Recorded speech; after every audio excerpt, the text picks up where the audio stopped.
I built myself a new PC. After 3 years of doing YouTube on some pretty weak hardware and constantly complaining about it, the time has come for me to enter the real PC master race. But first, a bit of backstory. I started doing YouTube in 2020 on this old laptop of mine, which became very sluggish and underpowered, so I upgraded to this thing, which was a pre-build from eMag, which was basically a scam because it had a bunch of old and very weak hardware salvaged out of an office PC. Then, in the summer of 2023, I upgraded to this thing, which was a computer I bought secondhand for about 1,000 lei, which I used until now. Let's go over the specs of the new PC real quick. This new PC has a Ryzen 5 7600, a beefy Asus Prime X670 motherboard, 32GB of DDR5 5600MHz RAM, 1TB of storage, although I might upgrade it soon, and la pièce de la résistance, the RX 6800.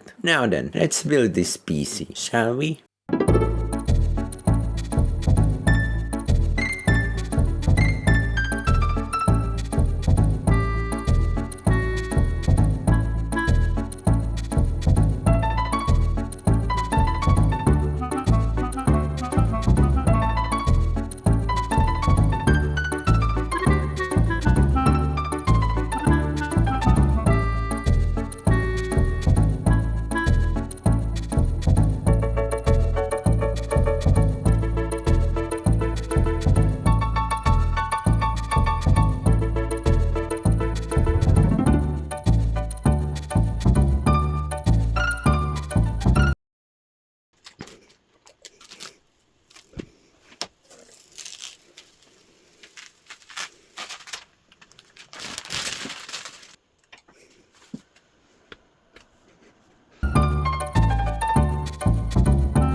And this is the end result. The entire setup isn't quite 100% finished yet, but here is what it looks like so far. I installed the top shelf here, which is where I put my PC, since I want to have as much desk space as possible, and you don't typically see PCs on shelves nowadays for whatever reason. Besides that, this is my uncle's Asus Pro Art monitor that he let me use until I buy my own. This is the new keyboard I got, which is the Royal Kludge R87, and this is the HP wireless mouse I use, and this is the mic setup with the AKG C214 mic and Focusrite Scarlett Y2 interface, although this mic is mostly used for professional music production, and I am thinking of grabbing a cheaper mic for YouTube very soon. Now that I have the new beast under my control, it's time for the part you've all been waiting for, benchmarking some games.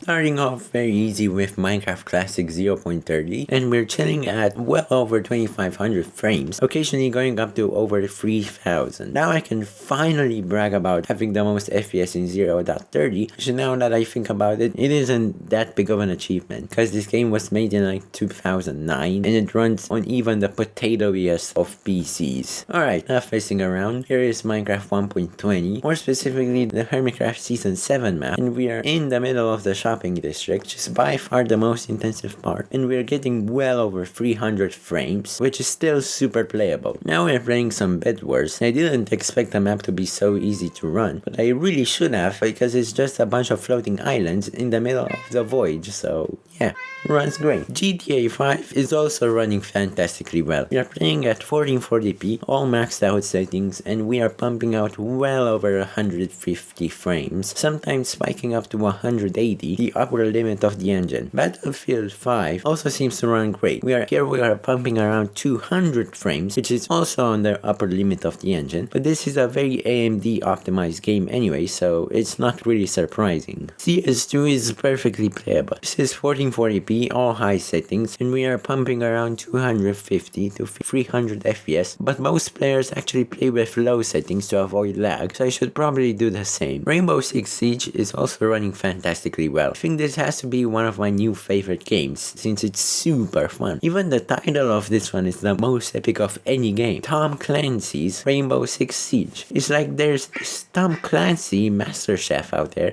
who specifically made this game just for you. I love it. Moving on to editing, which is the one crucial thing I'm going to use this PC for, and it's running incredibly well. My old second-hand PC could barely play 1080p 30fps footage, let alone anything more than that, so this is a massive win. Now then, was the PC worth it? Absolutely yes. Even though the setup is not 100% complete yet, it's still light years ahead of what I had previous. The thing is that I did actually go a little bit overkill here, since I really wanted to have better specs than everyone else, but that shouldn't discourage you from doing YouTube on weaker hardware that you already have. Also, I know you might have some questions regarding the AMD graphics card, but my experience with it so far has been really good. I didn't have any driver issues or glitches with it, besides when the AMD auto detect install driver thingy accidentally installed the wrong software, but I managed to get it fixed really quickly. The only thing I kinda wish the AMD card had was CUDA cores for running cool software like AI noise reduction, but other than that, I have no regrets. And that's about it for this video. If you like my content or my setup, leave a like and subscribe, and I shall see you in the next video. See ya!